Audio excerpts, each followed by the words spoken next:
have an opportunity here to provide leadership, support, and a voice to the voiceless. The sacrifices that we made during our service do not end here. We carry on. We push forward, and we give hope and inspiration through love, community, and support. Stay free. Rights and freedoms in this country are absolutely everything to me, because I personally know the sacrifice required in order to get them back once they're gone. So, when my brothers and sisters call Stand 2, be sure I'll be there. Legacy media will play their games, right? Like, this isn't about this or that. This is about freedom, period. The only thing necessary for evil to triumph is for good men to do nothing. Brothers and sisters in uniform, whether you're a police officer, military, check your hearts. Look where we're going. Man, wake up. I beg you. If the veterans can't stand up and get a message across to the government, I don't know who can. I don't know. But we're going to give it our best shot. And I think we have a chance to win this and do it. But we need your help. And we need you to come, and we need you to stand too. Thanks for listening, everybody. We'll talk again soon.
Woke pirates, yes they robbed, sold out to the merchant ships. Minutes after they took out from the bottomless pit, my head was made strong by the hand of the Almighty. We forward in this generation triumphantly. Won't you help to sing these songs of freedom? It's all I ever have. Redemption songs, redemption songs.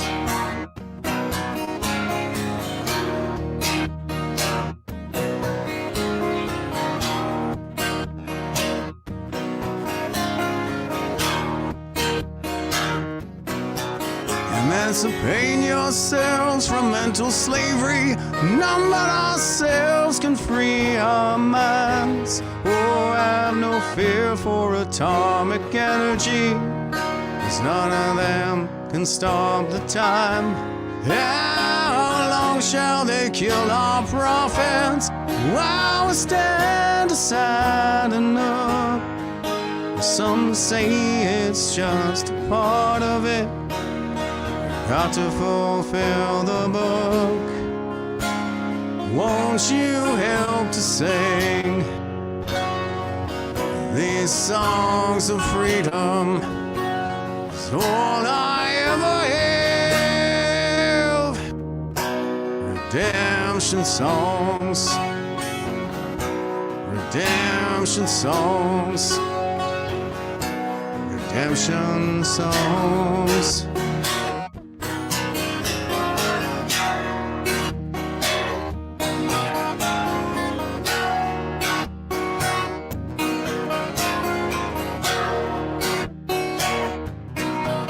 Emancipate yourselves from mental slavery. None but ourselves can free our minds. Oh, have no fear for atomic energy, 'cause none of them can stop the time. How long shall they kill our prophets while we stand aside and look? Some say it's just a part of it. Got to fulfill the book. Won't you help to sing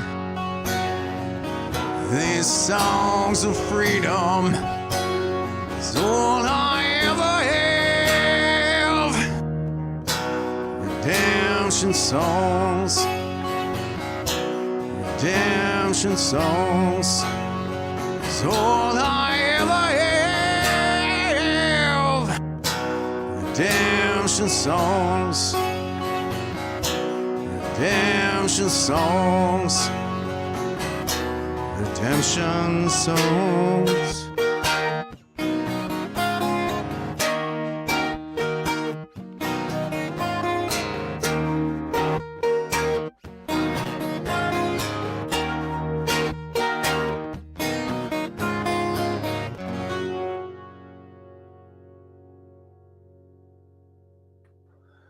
Hey, what's up, troops? Jeff Evely, the Magnanimous GenX'er Male, back with you now on the 7th day of March, 2024. Got a great show lined up for you guys here today. I might have to cut it a little bit short, though. Well, I do have to cut it a little bit short because I got a physio appointment.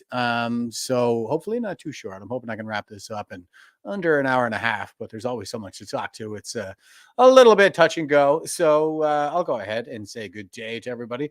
Shiloh over on Rumble was the first one on the board this morning. Said, not going to be late today, Sergeant Major. Going to be a great episode. Thanks, Jeff. Yeah, my pleasure, brother. I do appreciate you guys always being here. And Shiloh and I have corresponded a little bit behind the scenes too. So it's always good to have another patriot around here. And it's good to know that it's appreciated. So Slabtown Gal says, good afternoon, giving us the triple slashy. Good afternoon to you. Diagaron giving us this triple slashy. How you doing, brother? Good to have you with us. So Keith is here. He says he's got a medical and he's got to go. But that's cool, Keith. You don't have to do any push-ups because you have a medical. So and Mother the Drummer says, good afternoon, Jeff and chat. The sun is shining bright here in Ontario. Well, I guess you're doing better than I am today because it is a gloomy day out here on the Atlantic coast. Susan is here, says, hey, Jeff, brother. How you doing, Susan? Good to have you with us. And Earl says, we're here. Oh, right on. And Cora says, good morning, everyone. Good morning to you. Afternoon for me, but good morning wherever you are. Steve says, hey, just coming over from Tofu TV morning show. We all did 20 push-ups earlier. Okay, right on. I don't know that one. Tofu, the Tofu morning show, but right on. All right. And Teresa says, good morning. And Rob is here saying good morning and afternoon to all patriots and bigots out there. And he gives us the maple leaf, the victory, and the triple slashy. All right. And we got Tawny on board, says, good morning, Jeff and all. Thanks, Rob Krause, for the heads up. Rob is an excellent, I think, asset around here. No doubt about it. And Andrew says, good afternoon, Jeff Evely. Good afternoon to you, brother. Cindy says, good afternoon, Jeff Hart's. Good day, friends. And Marion says, good afternoon, everyone. Have an awesome day, everyone. Okay, guys, I'm going to dive into this sucker here now. Let's see. We got our quote for the day, philosophy quote. And this is Benjamin Franklin. So I think this is fair to call it philosophy. He was a bit of a Renaissance man, as were the rest of the founding fathers as well. And he says, tricks and treachery are the practice of fools that don't have brains enough to be honest. Well, doesn't that sound familiar, folks? I think that rings very true in light of everything that's going on out there, especially around the level 4 biolab leak there in, I'm calling it lab leak out in Winnipeg. It seems like there's more and more coming out about that. I'm going to dive into it a little bit here shortly. And hopefully we can get to some of the other stuff, but I wanted to talk about this one quite a bit. So here's our meme for the day. That's a little bit of a short video clip. This is in reference to the Facebook, Instagram outage there yesterday. It was down for a lot of people, I think, all day. It was only down for a little while for me. I managed to get it back pretty quick. But we have Mr. Bean sitting in the waiting room at a hospital here, and he's sitting next to a guy in the wheelchair, and a guy in the wheelchair is like in a body cast, full body, it looks like. And he has the logos for Instagram, Facebook, and WhatsApp out him. I guess WhatsApp would have been down too. It was all Meta corporations, but and Mr. Bean sitting next to him here, not in a body cast whatsoever, sitting quite pleasantly, says he's got the Twitter logo on him. Although it's X now, guys, but that's okay. It's still a good meme. And here is the video.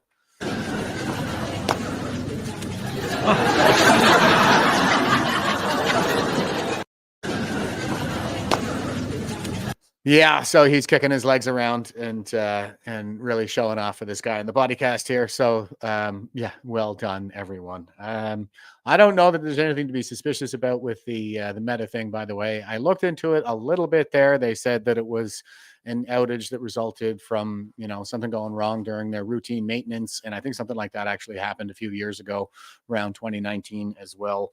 And I worked in maintenance of electronic equipment for 20 years. So I do understand how things can go completely sideways like that when you're just doing some routine maintenance here and there. So not much reason to be suspicious about it or anything. It's probably just a glitch. Okay, so here is a quick look back. This is a CBC article posted July 15th, 2019. Title is University Severs Ties with Two Researchers Who Were Escorted Out of the National Microbiology Lab.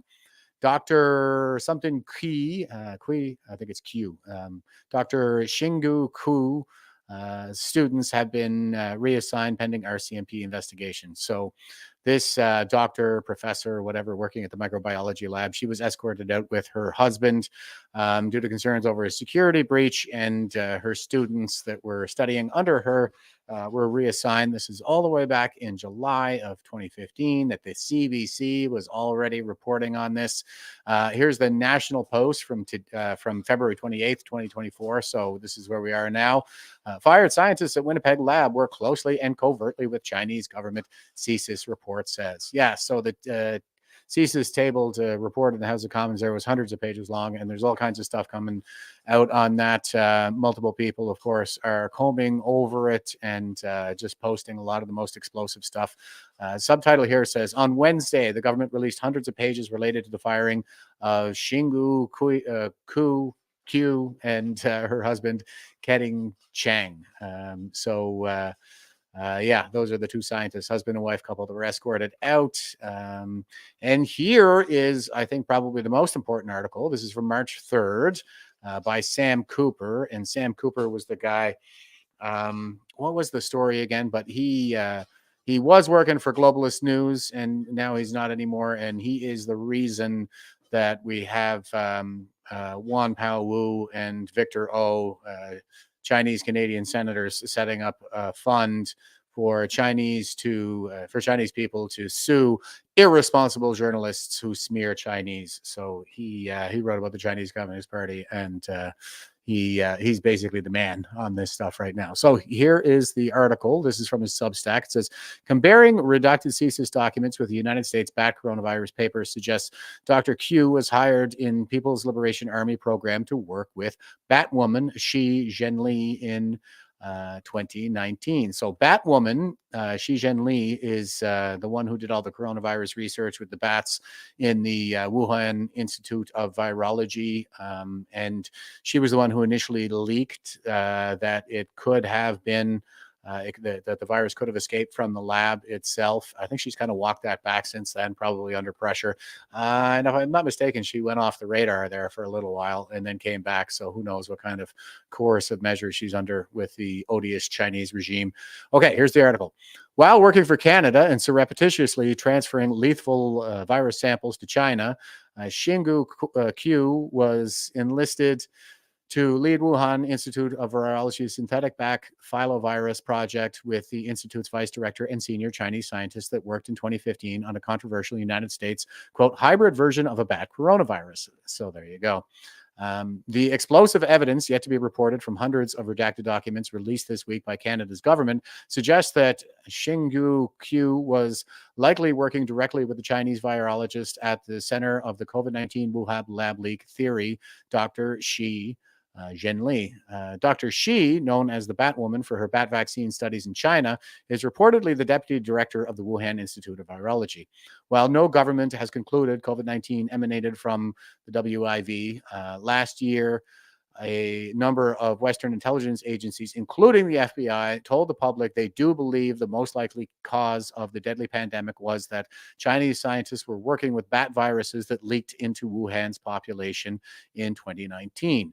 This controversial assessment is far from unanimous in Western intelligence, but at least some CSIS investigators with awareness of Q's probe agree with the FBI assessment confidential intelligence source has confirmed to the Bureau. And now the sensitive records disclosed by CSIS, which Prime Minister Justin Trudeau tried to suppress, potentially place Q at the center of the crime with numerous international scientists involved in bad coronavirus studies. What is irrefutable, according to the CSIS records, is that WIV secretly hired Q to advise the Wuhan lab on biosecurity, train its lab workers on safety, and employed Q precisely because she was the only Chinese scientist in the world with access to a level 4 lab outside China. And I did see that right in the documents as well. They were praising her, and we're going to see that in a minute. China has fought against investigations into potential WIV involvement in the COVID-19 leak, the FBI says. In April 2020, another vice director of the WIV, Wan Ziming, quote, told Chinese state broadcaster CGTN that this was a conspiracy theory designed to confuse people, close quote, NBC reported. Redactions of the CSIS document released this week show that many sensitive facts are still being hinted by Canada's government.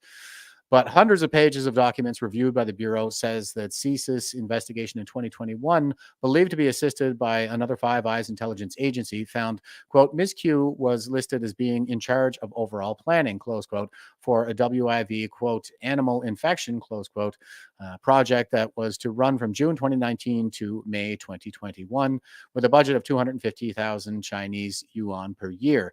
Now, in 2019, that would have been about a year after the WIV, the Wuhan Institute of Virology, was actually certified as a level 4 biosecurity lab. I think that's a key detail as well, is that it was only just accredited in 2018. A Chinese virologist that is only identified as, quote unquote, individual 1 and a, quote, senior scientist and vice director, close quote, at Wuhan Institute Virology was handling, quote unquote, project design. And a WIV scientist only identified as, quote unquote, individual 2 was performing the, quote, animal infection, close quote, work. The CSIS report adds that individual 2 was hired by Health Canada in February 2018. And this, quote, may have been the first researcher from the PRC to come to Canada that Miss Q directly facilitated, close quote. Wonderful. A separate Health Canada investigation accused individual 2 of attempting to steal vials of material from the Winnipeg lab in 2018, the redacted documents say.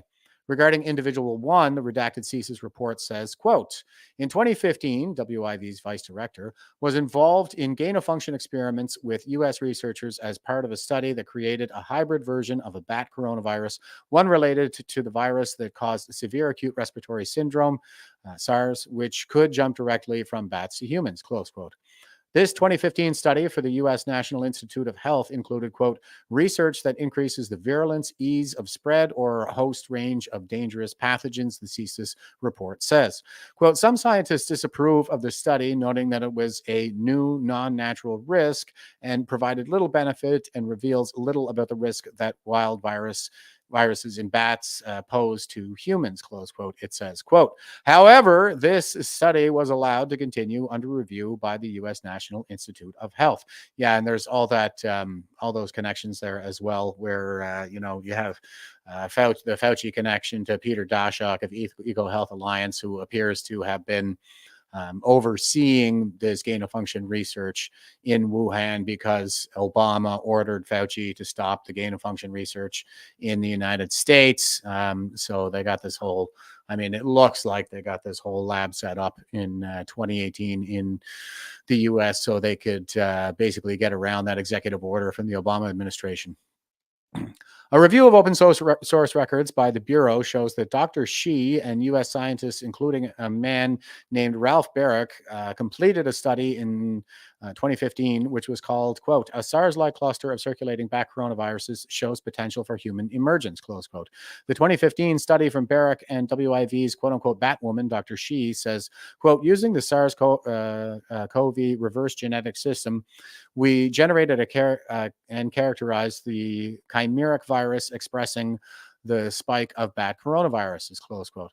Cross-referencing this information with the CSIS report disclosed this week shows CSIS found in Chinese records that WIV's 2019 bat filovirus project in Wuhan that included Dr. Q was, quote, to reverse genetics in order to create synthetic virus strains, close quote.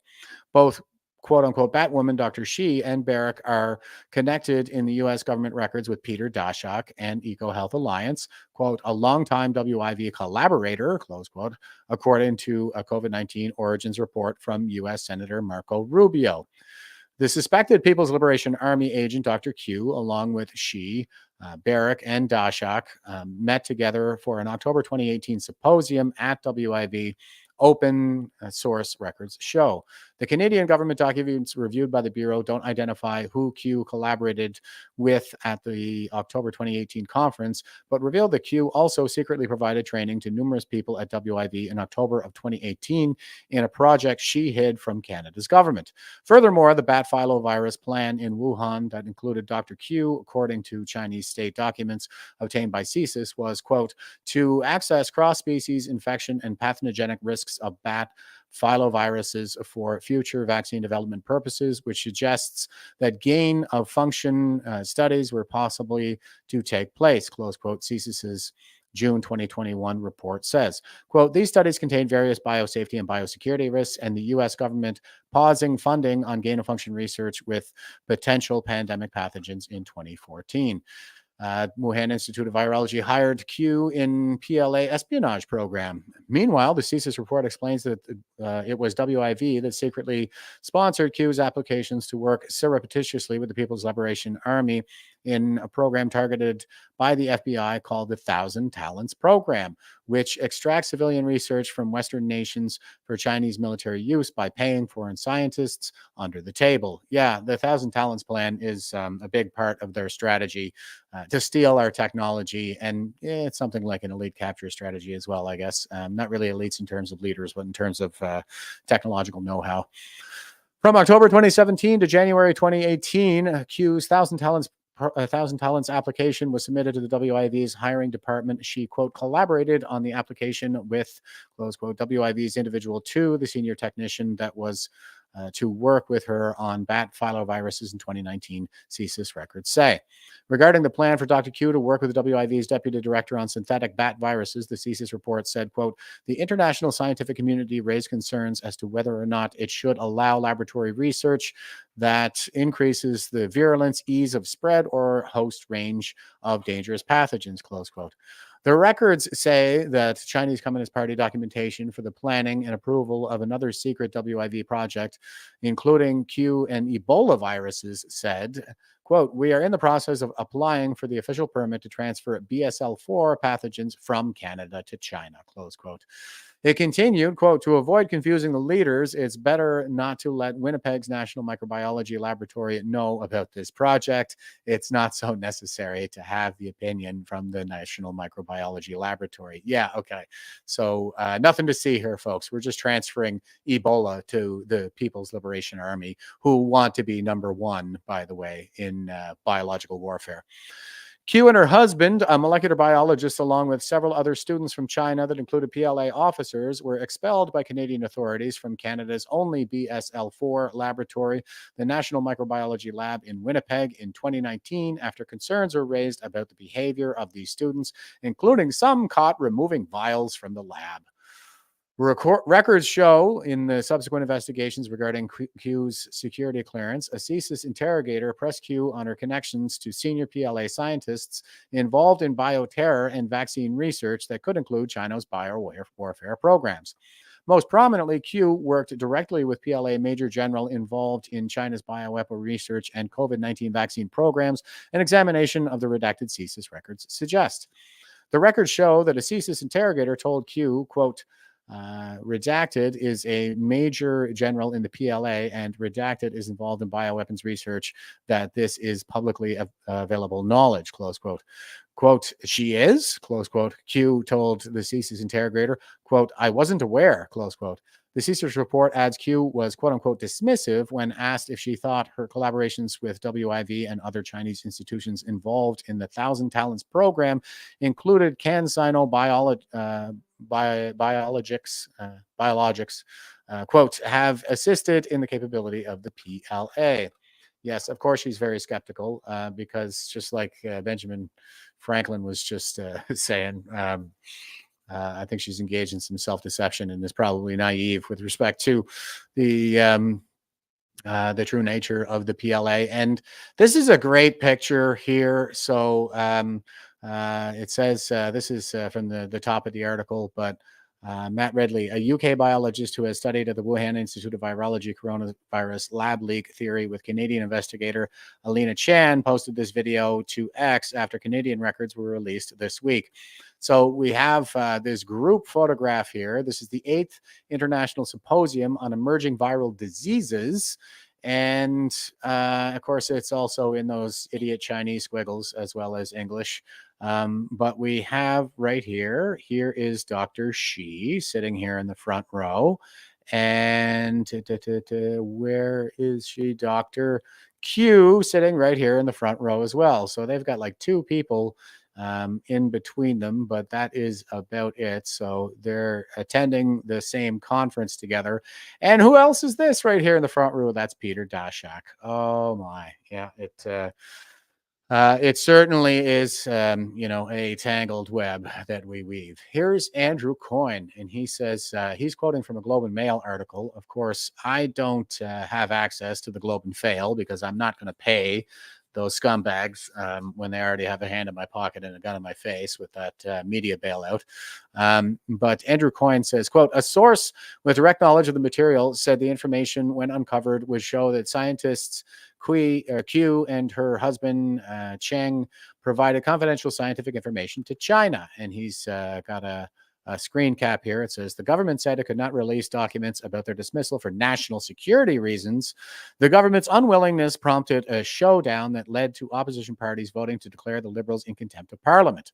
The government later took then House of Commons Speaker Anthony Rota to court in order to prevent the release. A bid dropped after the 2021 election was called. So that's a quick, a really good, succinct recap of what's been going on with this. I mean, the House voted 4 times for them to turn over the documents and then held them in contempt of Parliament when they still didn't do that. Anthony Rota ordered them to release the documents, and they sued the Speaker of the House.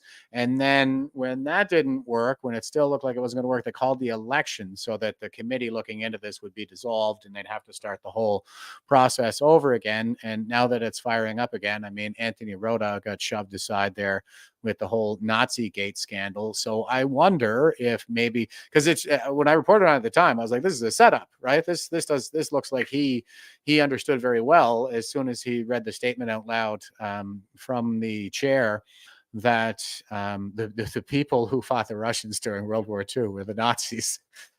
So it looks like he was pretty hip to that idea. But he ended up falling on his butter knife in the end. And now we know that he was invited by Trudeau, not by Anthony Rota, like they said. So I wonder if perhaps that was all a setup to get him out of the way because of that order for him to release for the Liberals to release these documents that we now finally have. Andrew Coyne, back to Andrew Coyne here. He's quoting from the article again. He says, one high-profile Chinese researcher, Fei Hu Yan of the People's Liberation Army's Academy of Military Medical Sciences, worked for a period at the Winnipeg lab. Dr. Q also collaborated on Ebola research with Major General Chen Wei, the Chinese military's top epidemiologist and virologist. So these were redacted from the previous article, but it looks like Major General Chen Wei, which is another name that keeps popping up in all of this. Okay. And the next quote here is 4 months before the scientists were expelled from the lab, access to information documents show Dr. Q played a role in shipping 2 exceptionally virulent viruses, Ebola and Hepana, to the Wuhan facility, close quote. Quote, Dr. Q was able to bring graduate and postgraduate students from China who were studying at the University of Manitoba into the facility. It remains unclear how those students got security clearances to enter the lab, which is equipped to handle the world's most dangerous viruses, close quote. Dr. Q won a Governor General's Award in 2018 for her work on Ebola. And that was in the graphic, the flyer for today's show as well. That was Dr. Q getting an award from the Governor General back in the day there. So in 2018. That's how deep we're in it with the Chinese right now, folks. And here is a couple of excerpts from that report that I'm taking from a Substack by Nellie Shin, who is a member of parliament as well, a conservative member of parliament. And here it says, Hubei Medical University, high caliber talent bringing in agreement. Service investigation has revealed the existence of an employment agreement ultimately unfinalized at the time between Hubei Medical University and Miss Q for work between 2018 and 2022. So there she is signing her contract.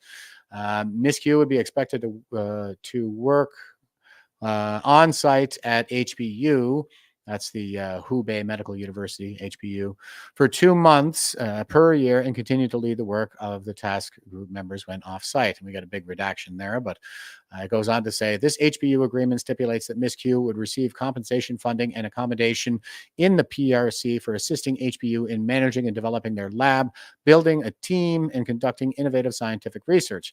Miss Q would be provided with the funding of 6 million RMB, approximately 1.2 million Canadian, for science and research. Miss Q's compensation would be 75,000 RMB per month, approximately 15,000 Canadian a month, based on actual months worked at HBU's laboratory, and an additional $150,000, 150,000 RMB per year, approximately 30,000 Canadian, for leading laboratory operations when off-site. So she seems to have been instrumental in all of this. It's a little unclear to me, but the Wuhan Institute of Virology, is that, I was trying to figure out if that's connected to HBU, the Hubei Medical University, because, Wuhan is in Hubei, so she seems to be very much there's a very strong connection between Canada's Level 4 Biosecurity Lab in Winnipeg and the Wuhan Institute of Virology. Okay, next little excerpt here says, activities with the Wuhan Institute of Virology. Service investigation reveals that as a part of her enrollment in the TTP, that's the 1,000 Talents program, with WIV, Miss Q committed to various work arrangements, including but not limited to building the PRC's, quote, biosecurity platform for new and potent infectious disease research in order to reach the top level domestically within China and achieve leading status internationally in the area of BSL-4 virus research, close quote.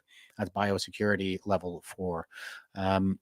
Miss Q is referred to by the Wuhan Institute of Virology as, quote, the only highly experienced Chinese expert available internationally who is still fighting on the front lines of a P4 laboratory, close quote. So the 1,000 Talents program recognizes that this is a high value target because she's the only Chinese national who's working in a level 4 biosecurity lab internationally. So that's what's going on here.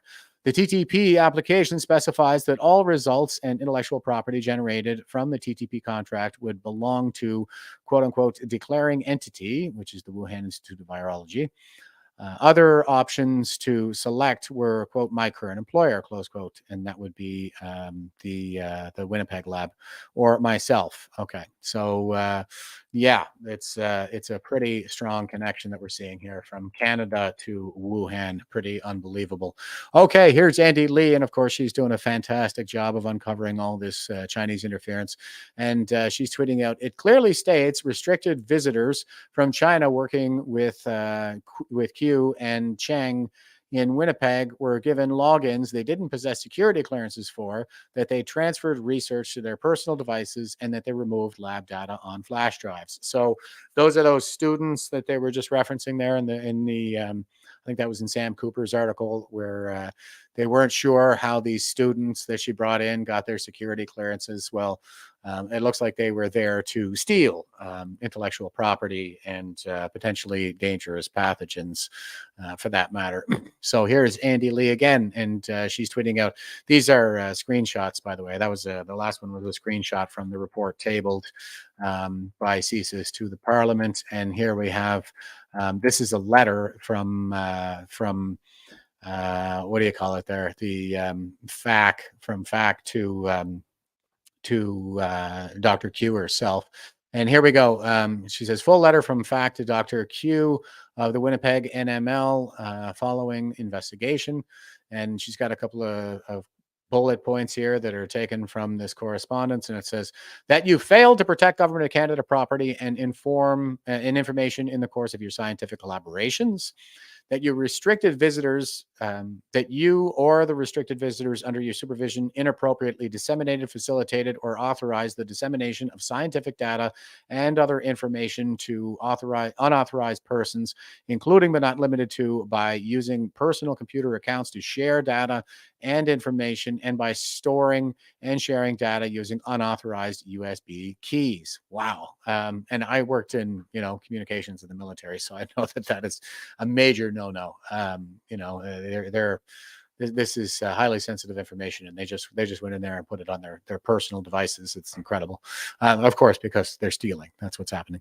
The restricted visitors under your supervision attempted to remove Government of Canada property from the workplace, that you failed to abide by security policies regarding restricted visitors, that you acted in a manner that may have infringed on rights granted by the Crown to a third party under a license agreement, and that you have been named in a patent outside of Canada without seeking proper approval. Wonderful. Yeah. And here is Andy Lee again. And she's tweeting out, my favorite part of the Winnipeg lab story has got to be the part where the scientists receive shipments in vials from colleagues in China labeled, quote unquote, kitchen utensils, close quote, and no one knew what substance was in them. So they had to test them and found they contained mouse protein. Yeah. So, I mean, I think my crack about this was the fact that they weren't labeled chopsticks. Probably should have been a dead giveaway to begin with instead of kitchen utensils. But I mean, they're not very creative. I don't think these communists generally, and these Chinese communists specifically. Kitchen utensils like that should be a red flag. That's a pretty ridiculous way to try to sneak this in under the radar. So that is the good news, folks, is the people that we're up against are generally inept. And here is Andy Lee again, and she says the Winnipeg National Microbiology Laboratory saw, quote unquote, an increase in unsupervised restricted visitors and heard of them trying to, quote, remove vials, close quote, from the lab. The Centers for Disease Control in Henan helped Cheng get the students to bring them to Winnipeg. Wonderful. So they're collaborating with these outside agencies as well to even select which students and which unauthorized visitors they're bringing in. Yeah, pretty clear, I think, what's going on. And here is here's Globalist News reporting on this. Not a bad little clip, so I'll show it here. Just one sec.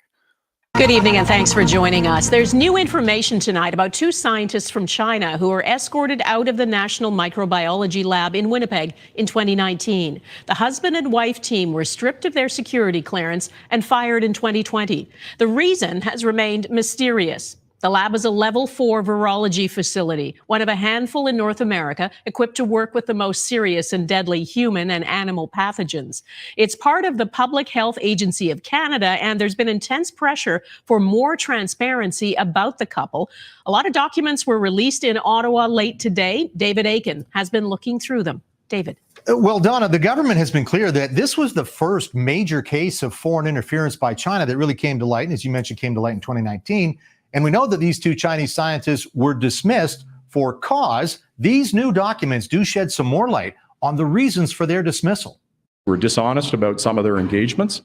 But the big thing that we are learning today is that the Public Health Agency of Canada, their employers, they are responsible, the Public Health Agency of Canada, for the Winnipeg lab, that it really dropped the ball when it came to supervision and security.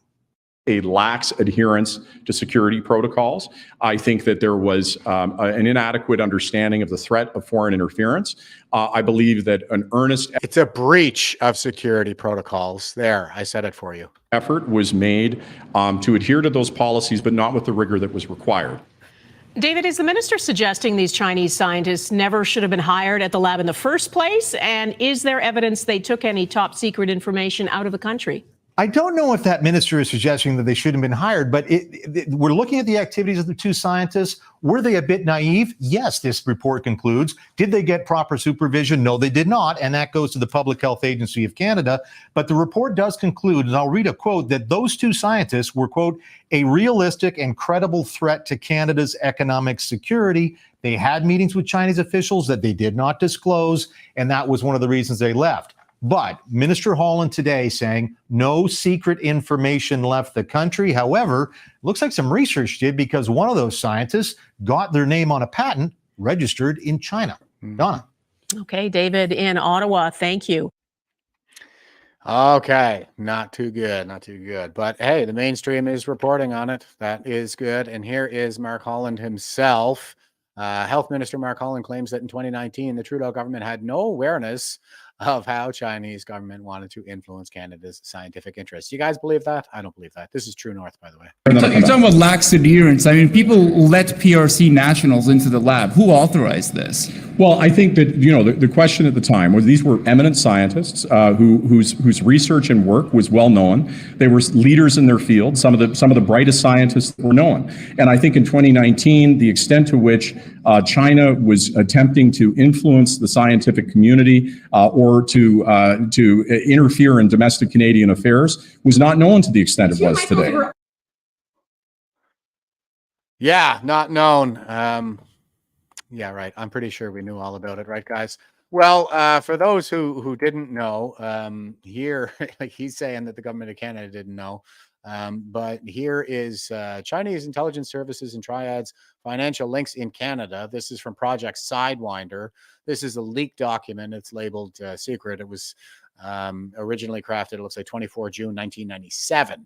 So we're going back 27 years here, just about. And it's all about just how deep the triads are into Canada and the CCP more broadly. But the thing is that this Operation Sidewinder report was not only tabled, but it was in response to Operation Dragonlord, which was conducted by the United States Justice Department in the early 90s. And at that time, the U.S. concluded that aggressive action on their part to counter China's activities in Canada was long overdue. That was in the early 90s. So 30 years later, here we are. This report, Sidewinder, that was tabled in 1997 in response to that Op Dragonlord report, was also redacted when it was initially released, and the RCMP accused CSIS of sanitizing the report essentially. So it took a while before this was even leaked out finally. I think that is probably indicative of just how much the control they had even back then. And they've only gotten their tentacles deeper. They're in all the way now. It's been 30 years. So, and here is, you want to talk about naivety. We didn't know that China were bad guys. Oh my God. Here's the new federal state of China. And there's a clip here from Ayla Wang, and the title is "Biological Threats from the CCP Have Already Existed in the U.S." So this seems to be a strategy of theirs. Like I said, they do want to be number one in biological warfare. So check this out. Merely to shell companies of the Chinese Communist Party to conduct biological weapon activities here in the United States. And representatives of these entities were considered as agents, including the Chinese Communist Party's intelligence network in the States. So really, the biological threats from the Chinese Communist Party is already in the United States. There's no explanation other than targeting America and Americans. And this is from 2023, by the way.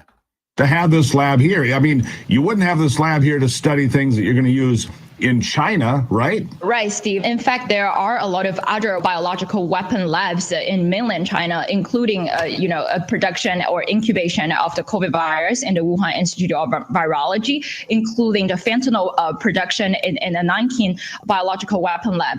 These labs were also, revealed by Mao School in the past year's broadcast. I think that in the United States or in mainland China, the Chinese Communist Party had planned its construction and continued in its constructions of multiple biological weapon labs. In 2021, Mao had broadcasted and warned the world, 2 in Middle East, 1 in East Europe, and 1 in Japan. These biological weapon labs and activities poses severe threats to all humankind, not just the West.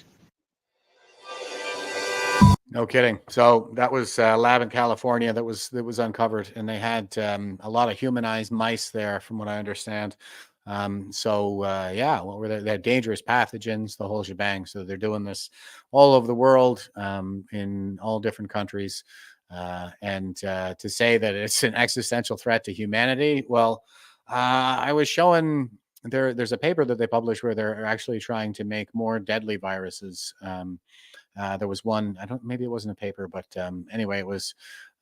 They were talking about a very deadly virus that they're now researching with this gain of function stuff. So, here is Nellie Shin. She's I showed her Substack there earlier. I just grabbed some of the clips from it. She's a conservative member of parliament, and she's saying questions from Candice Bergen and Michael Barrett and Pierre-Paul Huss reference national security issue in Winnipeg lab on May 26, 2021. Trudeau accuses conservatives of racism. His response compelled me to speak up the next day with a statement and a point of order. So, they were saying this, the conservatives were saying this in 2021. Here we are in 2024, and Mark Holland's trying to say that we didn't know. This is all the big surprise, just how much they've been trying to infiltrate us. And will he commit to ending this research and this cooperation with a regime that not only doesn't have our interest in mind, but actually wants to hurt Canada? Mr. Speaker, yes, from the beginning of my career onwards, I have worked with many Chinese Canadians and indeed had fundraisers with them. And the rise in anti-Asian racism we're seeing over the past number of months should be of concern to everyone. And I would recommend that the members of the Conservative Party, in their zeal to make personal attacks, not start to push too far into intolerance towards Canadians of diverse origins. Will he bar scientists that are sent here from the Chinese government and the Chinese military from accessing sensitive Canadian research facilities? We will always ensure that we're working with our security agencies to keep Canadians safe, and we will not give in to pandering to anti-Asian racism. If the Prime Minister agrees with them being dismissed, can he also agree that such information sharing with the communist government is wrong? We've seen a significant increase of anti-Asian racism recently, and I hope that my colleague... Oh, I forgot the Trudeau warning. That's enough out of this guy, though. Here is Nellie Shin again. She says, this is a point of order I made on 27 May 2021. a day after the Prime Minister tried to block debates on the firing of the 2 scientists tied to the CCP military who worked in the high-security Winnipeg lab. Justin accuses Conservatives of stoking racism for asking questions. Now we know why Trudeau tried so hard to block the discussion. Thank you, Brian Lilly, for the post, and some other stuff there too, some other thank yous. But here we go. Point of order. I rise on a point of order regarding remarks made by the Prime Minister yesterday in this House over unparliamentary and inappropriately exploit an issue impacting the Asian community in Canada and the members representing them. As you know, Mr. Speaker, the official opposition have been questioning the Prime Minister on the topic of security at Canada's top microbiology lab and the partnership with scientists with ties to the Chinese military. Instead of addressing this important issue, the Prime Minister makes accusations of racism against those members asking these vital questions of national interest. Page 619 of Basque and Gagnon states, remarks which question a member's integrity, honesty, or character are not in order. A member will be requested to withdraw offensive remarks, allegations, or accusations if impropriety directed towards another member. Page 623 describes some general principles. The proceedings of the House are based on a long-standing tradition of respect for the integrity of all members. Thus, the use of offensive, provocative, or threatening language in the House is strictly forbidden. Personal attacks, insults, and obscenities are not in order. In dealing with unparliamentary language, the speaker takes into account the tone, manner, and intention of the member speaking, the person to whom the words at issue were directed, the degree of provocation, and most important, whether or not the remarks created disorder in the chamber. In addition to the Prime Minister casting aspersions upon members of this House who are only trying to do their job, I find it offensive that the Prime Minister is diminishing the significance of the anti-Asian crisis in Canada by using it to deflect attention away from an unrelated political issue of national security. Canadians of Asian descent do not appreciate being used in this way, since they too are concerned about the national security of their country and want answers. They're not political shields. They're Canadians who expect their Prime Minister to address their questions separately, respectfully, and with sincerity. The Prime Minister's remarks are provocative, divisive, and disruptive to this House, and I ask through you, Mr. Speaker, that the Prime Minister apologize.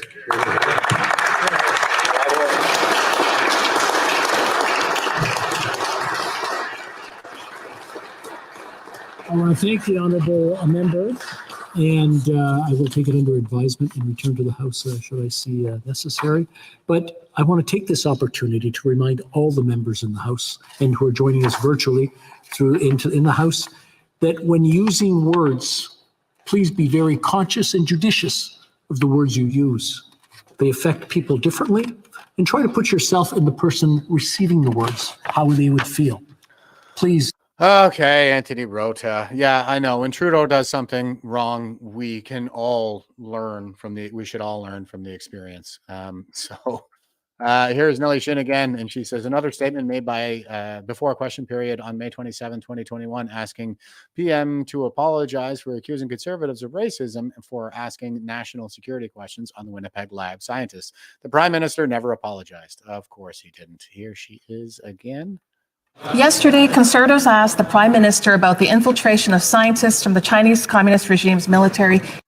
Evelyn, you're late. Hi, everyone. She says late. Drop it, give me 10.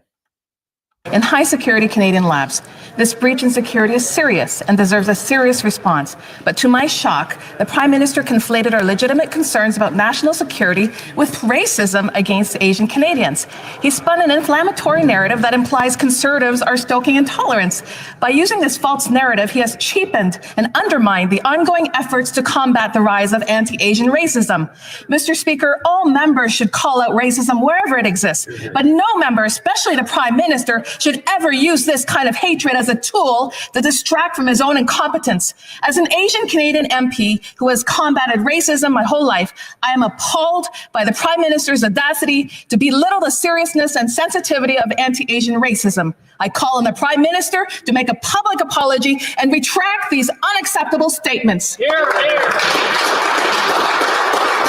Okay, I don't really think that anti-Asian racism is the real issue here, but we'll carry on here. I'll touch on that here in a minute. Here's Nellie Shin again, and she says Michael Chong and Kenny also made statements to push back on the PM's attempt to block debate in the Winnipeg lab. Yesterday, in response to questions about China's threats to Canada and the government's Winnipeg lab, the Prime Minister suggested that simply by asking these questions, we were fomenting anti-Asian racism. Does the Prime Minister realize that when he conflates criticism of China with anti-Asian racism, he plays to Beijing's propaganda? For example, China... Exactly. That is exactly what he's doing. Accused Canada and its allies of white supremacy simply for calling for the release of Mr. Kovrig and Mr. Spavor 2 years ago. When will the... That's what they always do. The CCP just call us racist every time we try to stand up to them or criticize them. And that is also part of the strategy for the Marxist takeover, is they just call anybody who stands up to the takeover a Nazi, a white supremacist, a racist. Prime Minister quit playing into Beijing's hand and answer questions about the government's Winnipeg lab. The Prime Minister suggested that asking questions about the threats from China's government, this is Kenny Chu now. It's anti-Asian racism. I'm an Asian Canadian, and I'm deeply offended by this. How dare the wearer of blackface, brownface use the painful experience of racism to shield his government's callous dereliction to protect Canada from hostile foreign regimes. Pointing that out, it's not racism. Suggesting otherwise plays into the propaganda effort of our opponents, something of great concern in my home of Richmond, to see our national... Exactly. So this is good commentary. I think the Conservatives are kind of waking up to this game. Like this is from a while ago too. That's the whole strategy, is anytime you get in the way, they just call you racist. And mirror, mirror on the wall, who's the most racist of them all? It's Donald Trump, right? Leadership downplay these concerns. It's simply shameful. Many critics of CCPs are Asian descent themselves, either born as an equal partner in Canada or having joined the equal partnership as an immigrant. Expressing dissent is not hatred. Right. So well done on the part of the Conservatives there for calling that out, especially the part where they're talking about how all of this throwing the racism card around here really plays into the propaganda of Beijing, because China is the most racist country in the world. And in the West, we're really the only ones who even consider it to be a bad thing. So I think they're laughing at us, basically, that we're just falling over ourselves to prove how not racist we are. Here is Candace Bergen, and she says Justin Trudeau blocks questions on Winnipeg lab. Will he commit to ending this research and this cooperation with a regime that not only doesn't have our interest in mind, but actually wants to hurt Canada? Mr. Speaker, yes, from the beginning of my career onwards, I have worked with many Chinese Canadians and indeed had fundraisers with them. And the rise in anti-Asian racism we're seeing over the past number... That's the same question, or the same answer that he gave before. And of course, we can't stand his voice around here. And this is from, I believe, May of 2021. So, yeah, that's how long this has been going on now. Dodge, deny, and gaslight. Here is Nellie Shin again. I think this is the same clip again I got here lined up, guys. But she says, demanding an apology from Justin Trudeau. Here we go. Yesterday, Conservatives asked the Prime Minister about the infiltration of scientists from the Chinese... Yeah, I think so. So that's May 27th, 2021. So that's going all the way back to there. And... so here is Nellie Shin again, and she says PM blocks questions on the firing of scientists tied to CC military. Here you go. Mr. Speaker. Or Port Moody Coquitlam is rising on a point of order. I rise on a point of order regarding remarks made by the Prime Minister yesterday in this House over unparliamentary and inappropriately exploit an issue impacting the Asian community in Canada and the members representing them. As you know, Mr. Speaker, the official opposition have been questioning the Prime Minister on the topic of security. I think this is more of the same, guys. I might have lined up a couple of duplicates, but And I am trying to power through this thing so I can get to my appointment on time. So bear with me. I'm going to go ahead and push on here. Here is the Globe and Fail, and they say this is Liberals take House Speaker to court to block release of unredacted records. So the clips we just saw were from May of 2021, and this article is published June of 2021. So these are the lengths to which they've gone already to try to shut down debate and any kind of inquiry into this Winnipeg lab leak. And don't forget, like, they got Anthony Rota out of the way there in between. They've been ordered 4 times by vote in the Commons to release the unredacted records held in contempt of Parliament and the whole shebang. So this is the fact that it's coming out, I think, is really good for us, but the fact that it's taken this long obviously is scandalous. And here's where we are now. I showed this clip when I had Bethan on there the other day, but I'll show it again now. So we finally have this committee looking into this. It's stood up again. It was dissolved after they called the 2021 election, and I think that's the reason they called the 2021 election, was so they could dissolve this committee and keep sweeping this thing under the rug. But it is catching up. We have the report now, and here is Iki Khalid in the National Microbiology Laboratory in Winnipeg, tabled in the House on Wednesday, February 28th, 2024. So this is the committee looking into that. Now, Chair, I have to say, this 1064 meeting calling process is supposed to be reserved for emergencies and not for political games. You know, the original letter that we've received on this 1064 really claims that, and again, it spreads disinformation, in my opinion, that, that it was the Trudeau government that withheld all of these documents, that there's something nefarious going on here, that there's a scandal going on here. But the reality of the matter is, Chair. See how belittling she is? And don't forget that Iki Khalid is also the one who tabled M103 as soon as she got into office. That was to condemn Islamophobia. In other words, basically gaslight anybody who wants to criticize jihadi initiatives to dominate the West. So, and my understanding too is that she was part of a student group when she was in university that was affiliated with the Muslim Brotherhood. So shady as all get out. And here we go. That we have worked very hard with all parties to ensure that there is accountability. We know, and I think that all members of this party, and I will again have to say that every single Conservative member who signed this 1064 letter has been substituted out by another member. They are not here in this room. So clearly, this is not the emergency that these permanent members signed off on. They're not here. Clearly, they don't care when we have all of these people substituted in for what is the mandate, the expectation of what the ethics committee is. The events that are in these documents, while they're incredibly important and Rob is let me know. He says, you're correct, Jeff. She helped write that group's constitution. Yeah, that's the student group that's Muslim Brotherhood affiliated.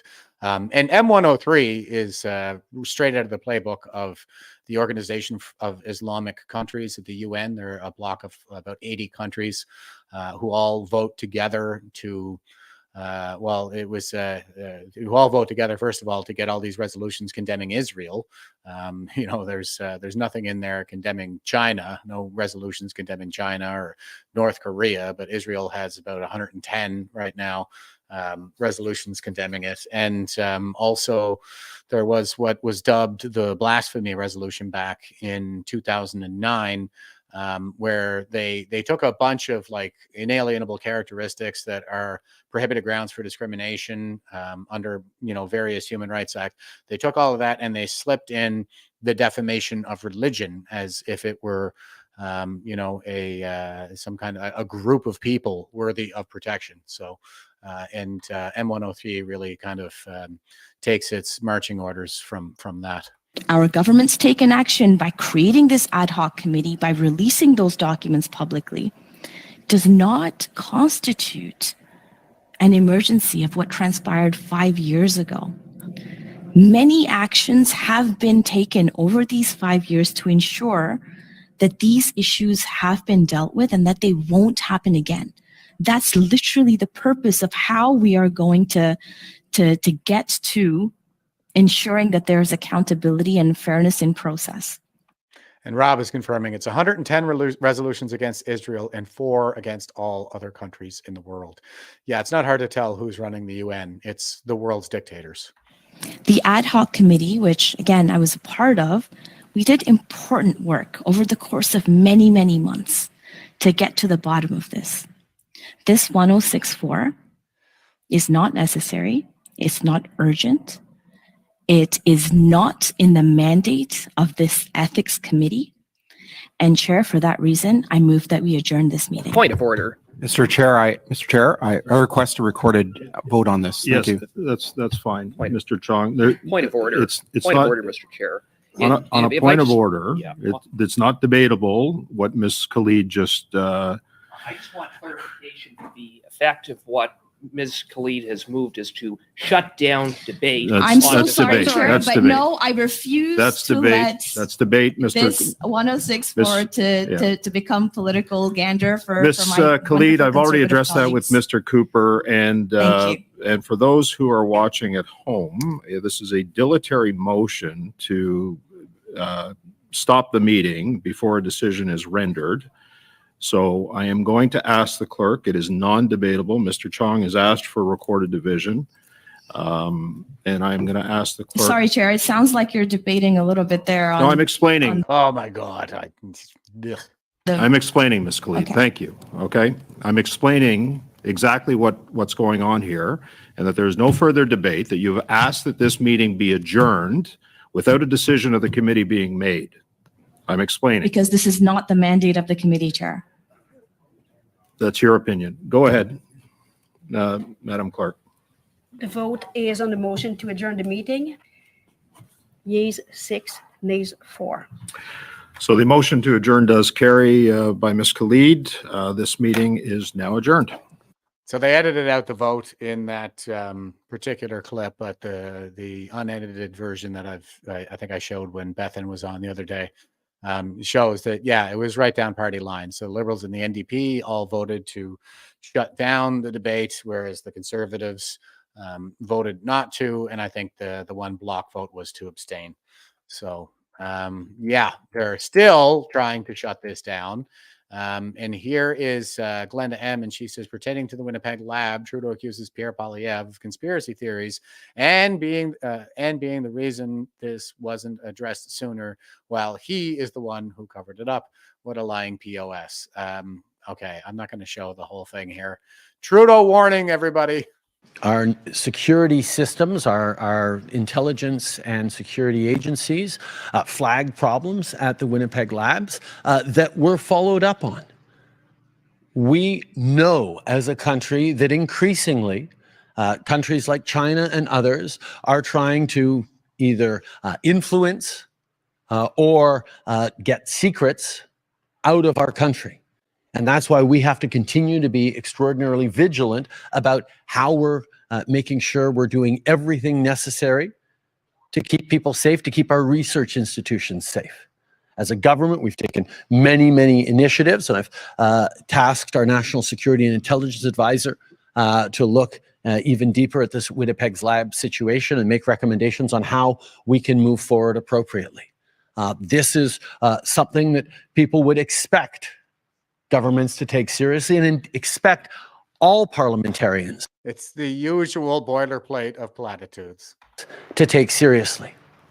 Unfortunately, throughout this process, we have seen the Conservative Party, specifically Pierre Poilievre, choosing to spew conspiracy theories and drum up political attacks, partisan attacks, on an issue that, quite frankly, should be bringing Canadians and parliamentarians together to try and solve this. The quickness with which they're looking for partisan advantage is not just undermining Canadians' trust. Oh, okay, it's too much. It's too much. So this is the guy who defied the will of Parliament on 4 separate occasions, was held in contempt of Parliament, called an election to disband the committee, and fired the speaker, presumably, in order to avoid sunlight on this issue. And now that we're finally getting some, it's everybody else's fault that people are concerned about it. Okay. And here is a report by Alan Josk. It's a policy brief. It says the party speaks for you, foreign interference in the Chinese Communist Party's United Front system. So United Front is essentially the overseas arm of the Chinese Communist Party. That's the United Front Work Department in full. And I just wanted to scroll down here to a particular section in this report. Oh, I thought I had it highlighted, but maybe I don't. Let me just do a quick search. Here we go. Okay, so this is under the heading, what is the problem? And I'm just going to read this one paragraph here. It says, the United Front systems reach beyond the borders of the People's Republic of China, PRC, such as into foreign political parties, diaspora communities, and the multinational corporations, is an exportation of the CCP's political system. This undermines social cohesion, exacerbates racial tension, influences politics, harms media integrity, facilitates espionage, and increases unsupervised technology transfer. Sound familiar?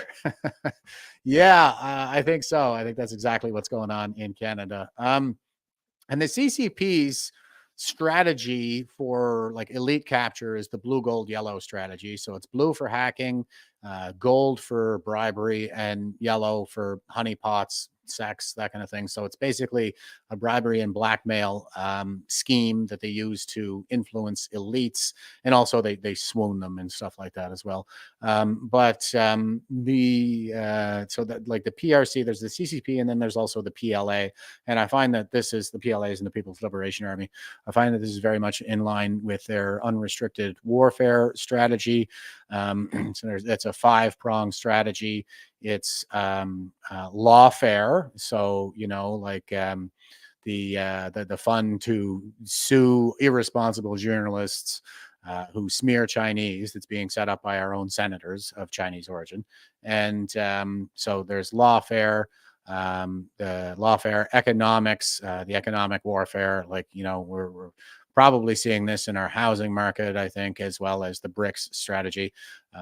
So the economic strategy, also cyber, they're hacking all our defense networks, and probably going after our pensions too, I would imagine.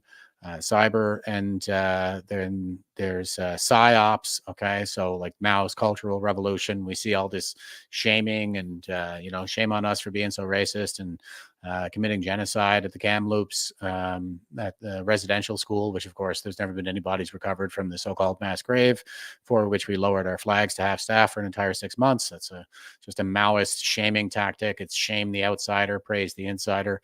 And the final one is terrorism. So yeah, lawfare, economics, cyber, psyops, and terrorism. So that is the strategy of the PLA. And as we can see, part of this psyop, I am concluding at least, is the exacerbation of racial tensions. So there's a lot more racial tensions, I think, in the country now than there were prior to the current regime rising to power. So, and here is Mike Pompeo. He was Secretary of State for Donald Trump there for a little while. I don't think they parted ways amicably, but the title here is CCP Lies About Race in America. So here we go. Mike Pompeo. Today, I want to talk about how the CCP tries to divide Americans based on race and how it lies to the world about the United States of America. I try not to go on social media too much, but during the Trump administration, I'd check Twitter at least once a day. Back then, it was a good way to see if I still had a job. Of course, Twitter's not allowed in China, but the CCP propagandists use it, and they subject the Chinese people to a lot of the same lies Americans see every day from Twitter mobs. The worst lie they tell is that America is somehow a racist country. That is the exact opposite of the truth. America is the only country in the world founded on the idea that all humans are treated and created equally. America is not perfect, but as my friend South Carolina Senator Tim Scott says, original sin is never the end of the story, not in our souls and not in our nation. The real story is always redemption. We fought a civil war. I like how he uses that terminology, because that is like authoritarian regimes essentially mimic religions. It's just that they put the state in the place of God. And then we end up with this kind of Nietzschean cult like attitude where, you know, whenever you blaspheme the dogma of the God state, you just get the heresy reaction. You just call it a heretic. They go for the pitchforks and the torches right off the bat. It's a subject of a witch hunt, cancel culture. And yeah, the original sin in the new woke religion is racism. It's racism in the West. So that's how we've kind of inverted the paradigm, even though we're the least racist society. But anyway, back to Mike here. Over slavery. Through abolition, civil rights, and women's suffrage, we've become better and stronger as a nation. And, you know, like the West, we were the first to do these kinds of things. We were the emancipators of the slaves that existed everywhere in the world and still exist today. There are more slaves today than ever before, even though it's not as widely practiced, as, you know, due to population growth. But yeah, I mean, the first foreign war that the Americans ever fought was the Battle of Tripoli to smash the Barbary pirate slave trade of the Ottoman Empire. The Muslims were very prolific slave takers, and it wasn't just blacks that they took either. They probably took more white slaves than black ones. They are particularly interested in the females, from what I understand. So today, the United States is home to people of all races, including more than 1 million Chinese Americans that contribute immeasurably to our way of life and to America. Okay, I think he's just going to fluff it out there toward the end. But as you can see, Secretary of State Mike Pompeo understands very well that the Chinese are using this racism as a wedge to divide people in the West. And this is the tactic that they use to shut up any kind of criticism or opposition as well. And as somebody was just pointing out here in the Debbie was just saying, the current government is obviously being controlled by China. Canadians have completely lost control of our own country. Yeah, that is the point that I'm driving at here. They're basically a proxy for the CCP, complete with the same propaganda tactics of calling us all racist. Okay, and here is another connection that is not in the mainstream as of yet, but I saw a couple of different people reporting on it. This is something like September Days, I don't know, but it's a Chinese publication that I've translated to English here. Dr. Kretchen's Chinese Affair, 7 Days reporter Han Yang. Okay, I think I have this section highlighted here. Oh, yeah, here we go. Check this out. So this is a Dr. Kretchen that's being referenced in this article here. He's apparently an inspiration for Chinese medicine. And it says here in this paragraph, in 2014, the Ebola outbreak broke out in West Africa. Only part of the infected people without a treatment will die. Okay, it's a Chinese translation, so bear with me. While the other part will not die, which cannot be explained by science. Dr. Kretchen thought that it might be a substance in nature that can suppress the Ebola virus's attack. And since the mistletoe has multiple biological characteristics, it may be able to resist the virus. That's interesting verbiage. So he contacted the Chinese scientist, Q, Xinjiango of the National Microbiology Lab of Canada. National Microbiology. So that's Dr. Q. Now, wait a second. Is that the same name? But National Microbiology Laboratory to carry out related tests, and the test results were far beyond their expectations. So here he is. He's contacting Chinese scientists of the National Microbiology Lab of Canada. And just 1 second here. I just want to conform because it's not it's not clear to me. It's hard to keep track of these names.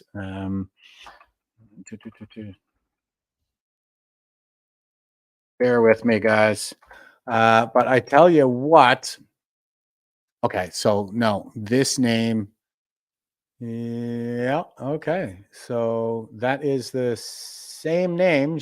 It looks like Xiangguo Q, a National Microbiology Lab in Canada. That's the same person that was escorted out of the lab who was supervising all of these students and yada, yada, yada. So in 2014, we have this Dr. Kretchen contacting this person to spin up a bunch of Ebola Ebola virus research, which was one of the viruses that were transferred from the Winnipeg lab to the Wuhan lab. And who is this guy? Well, here's Michelle Spavor on Wikipedia, and it says that he's a Canadian medical researcher specializing in neuroendocrinology research at the Institut de Recherche Clinique de Montréal, or a Clinical Research Institute of Montreal. He is the younger brother of former Canadian Prime Minister Jean Chrétien. Well, that certainly would not look good for the Liberal Party, and I think it speaks to the level of co-opting of our elites as well. So Jean Chrétien's brother is connected to Dr. Q, who is connected to the CCP, and they're working on Ebola virus research, which was transferred. The Ebola virus was transferred to the Wuhan Institute of Virology. So yeah, that's pretty explosive, I would say. And in other news here, somewhat related, this is just the Globe and Fail headline. So, you know, I don't have like I said, I'm not paying these people to access their stuff. But it says Michale Spavor reaches multi-million-dollar settlement with Ottawa for Chinese imprisonment. So, yeah, I guess he's getting a big payout from Ottawa. It doesn't say how much he's getting. But I wonder how he's doing these days, especially after the two Michaels showed up for the standing ovation in the parliament while they were being escorted by these Chinese women. And everybody's like, who are these people? They're not their wives. They're not their girlfriends. So who are these Chinese women who are appearing in the House of Commons with the two Michaels? So I got to wonder how things are going with these guys right now. And here is Defense Minister Bill Blair, and True North is tweeting out, Defense Minister Bill Blair was questioned regarding the recent announcement to cut $79 million from the Canadian Armed Forces. Isn't it great how we don't even have a military while we're in this situation? These are do you think these are decisions being made in our best interests by the CCP co-opted regime that's currently masquerading as a legitimate government in Canada? So last week's budget estimates for 2024-25 show $79 million is being reallocated out of ready forces. How do you square that with the promise for no cuts to the frontline needs? Well, in 2017, through our strong, secured, and engaged defense policy, we committed to significantly increasing, almost doubling, actually it will in fact double, the defense budget between 2017 and 2026.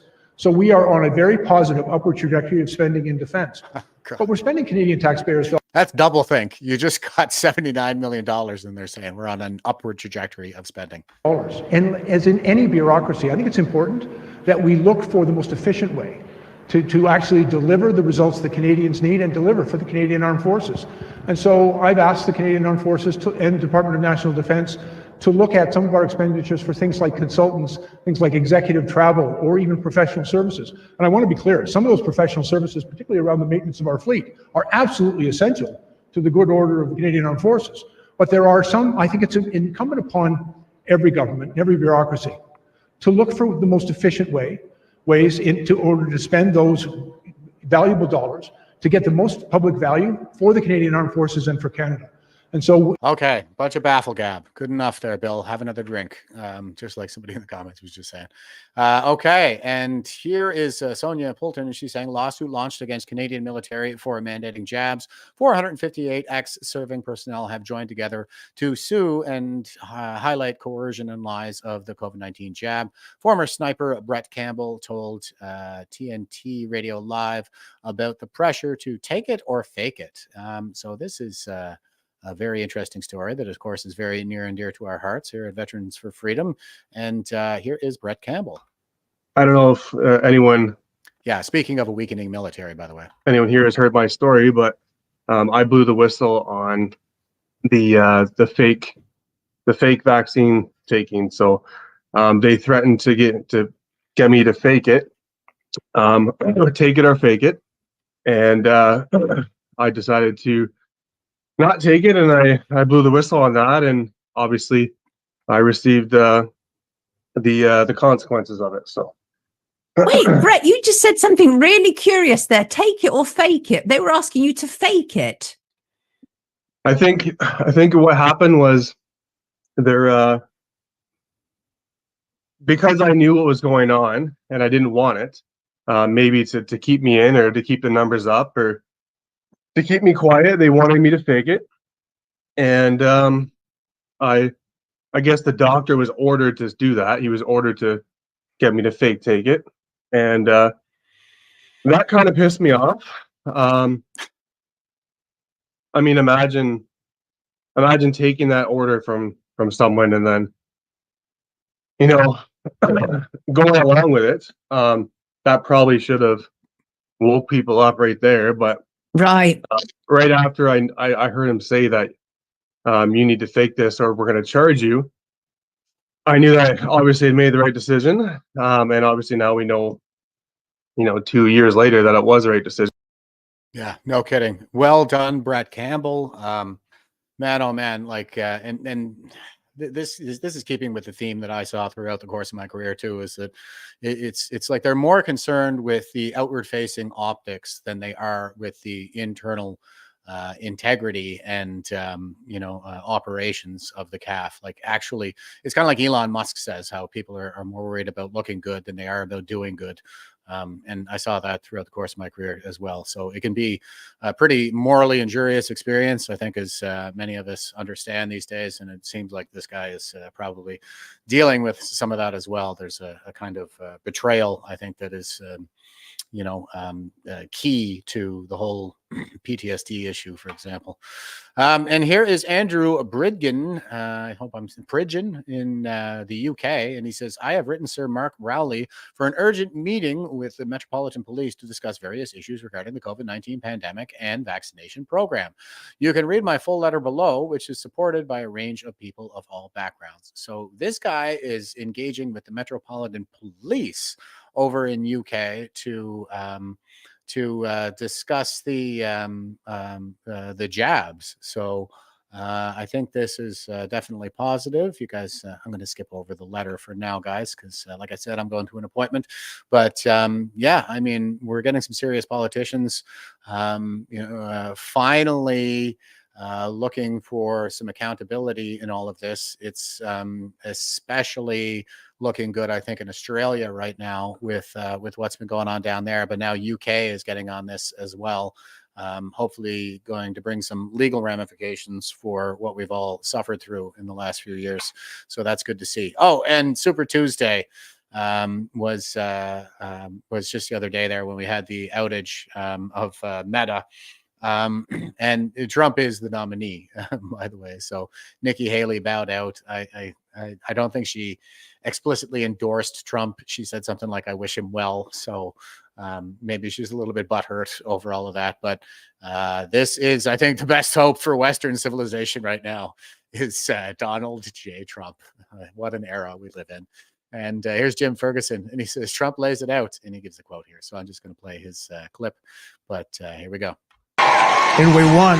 With your support, we will soon be taking the oath of office on the steps of the United States Capitol, and we're going to have a whole different country. As soon as I lift my hand from the Bible as your 47th president, I will seal the border, shut down the invasion of millions and millions of people coming into our country, and we will start an energy revolution. We have more than anybody else. Awesome. The great Donald himself telling them like it is. And yeah, that is, I think, going to be our best hope in terms of saving our civilization. It's Donald J. Trump. So I would expect things are probably going to shake up pretty hard in the lead up to the election. We're getting a lot of wins right now, early in 2024.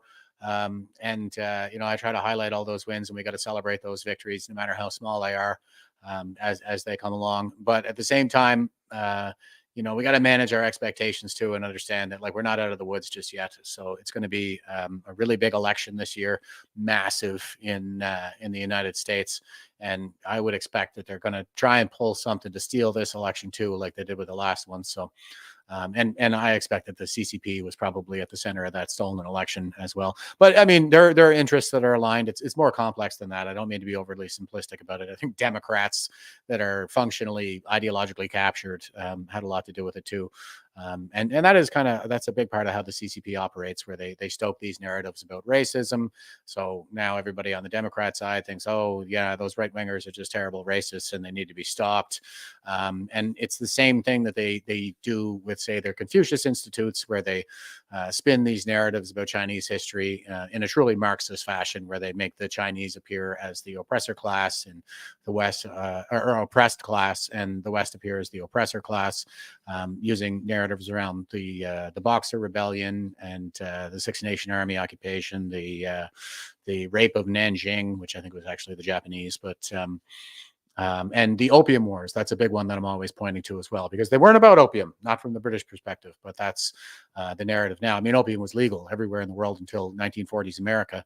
And the British never mentioned opium in their parliamentary debate, the declaration for war, the treaty they signed with Beijing that led to the establishment of the British Mandate in Hong Kong.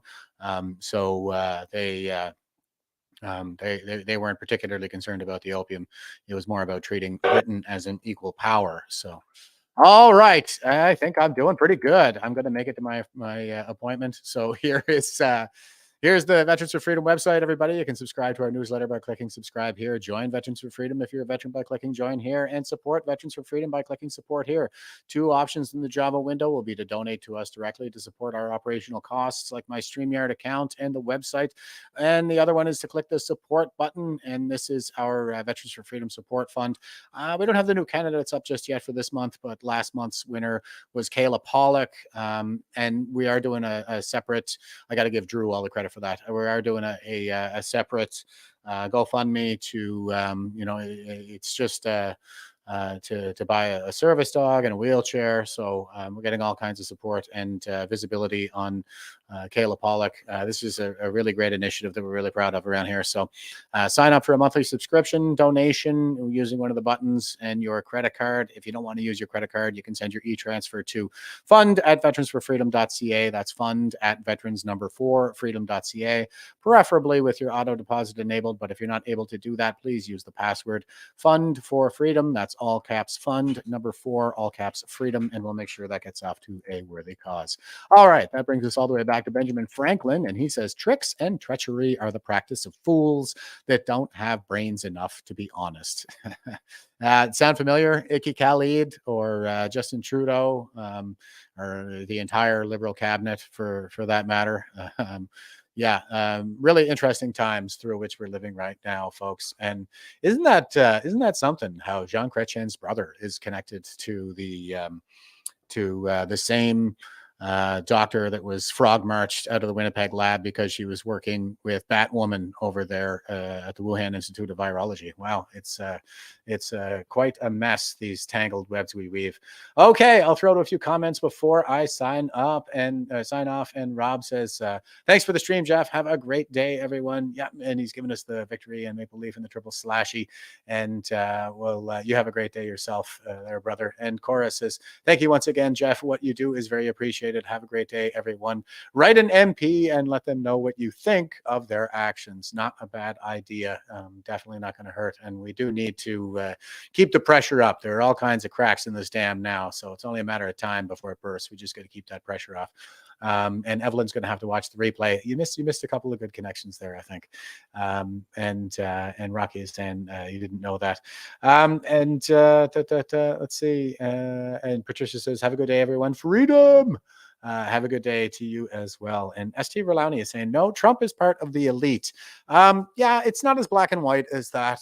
Trump, I think, famously really just broke ranks with his own generation, essentially, because that is by and large what constitutes the elites right now at the current moment in our history is the boomer generation currently at peak institutional power. I talk a lot about the fourth turning and how Neil Howe forecasted that we would enter into a civilizational crisis in the year 2020 plus or minus 2 years when the boomers reach peak institutional power. And what I see is Donald Trump breaking ranks with his own generation and sticking up for the rest of us. So, he's they call him a working class billionaire, you know, like he likes us.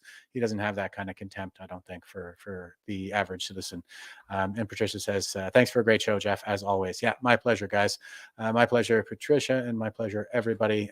Thanks for staying with me. And until next time, stay frosty and stay safe out there. Won't you help to sing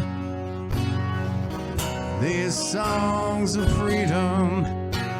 It's all I ever have. Redemption songs.